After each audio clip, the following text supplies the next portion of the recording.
واضرب لهم مثلا رجلين جعلنا لأحدهما جنتين من أعناب وحففناهما بنخل وجعلنا بينهما زرعا.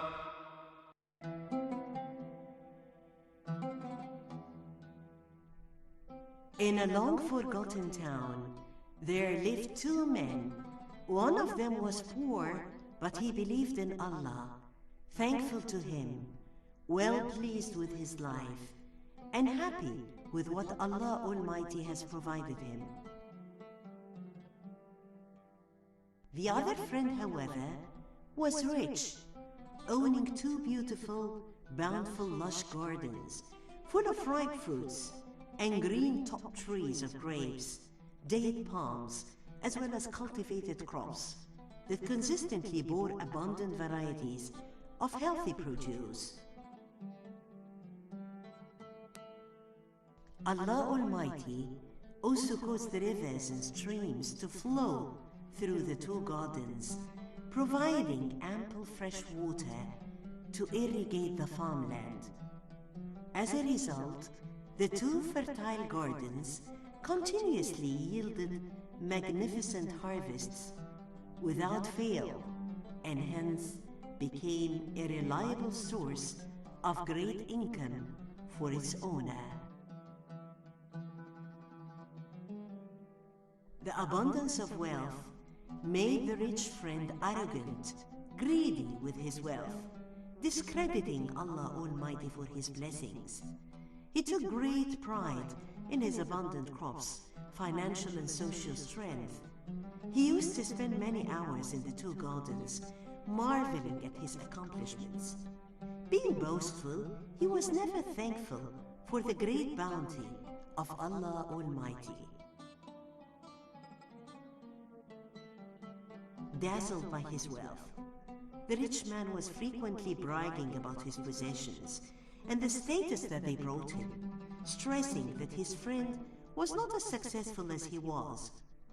And in asserting his superiority, he used to remind his friend that he wasn't only richer, but also with more children than him. Assuming that the wealth he had was everlasting, the rich man was engrossed with the paradise of the world, thinking his garden was indestructible and would never perish, forgetting about the real paradise that Allah Almighty had promised the true believers. Despite his doubt of the Day of Judgment, the rich man was confident that if he died, and even if the Day of Judgment existed, he'd be granted an even better garden. He was deceived into thinking that the worldly favors bestowed on him by Allah Almighty was because of his superiority over others, and so it would extend to the hereafter as well.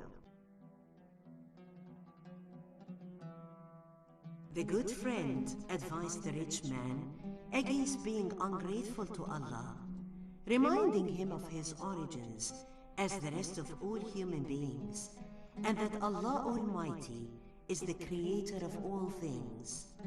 He urged his rich friend to acknowledge that all these riches came from Allah, not through his personal powers or abilities.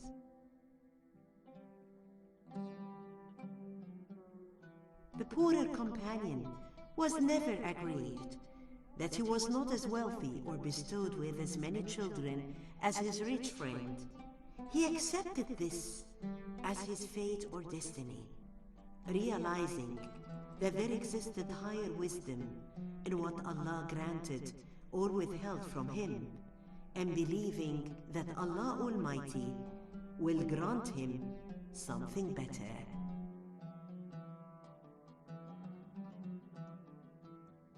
He was aware of the temporary nature of any material accomplishments, and that Allah can bestow or deny in the blink of an eye.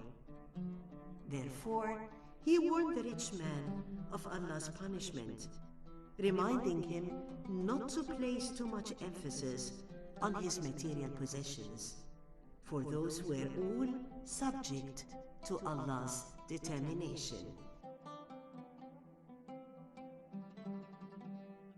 One day, the rich man awoke to find his garden completely ruined. All the years of cultivation were obliterated overnight. All his crops were destroyed on their trellises, proving that they were not immune from destruction. The fertile grounds were devastated beyond hope of restoration. The water in the river was sucked back into the ground.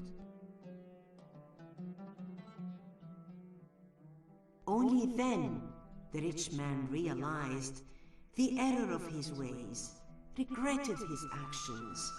But by then, it was too late. Allah had already decreed his destiny.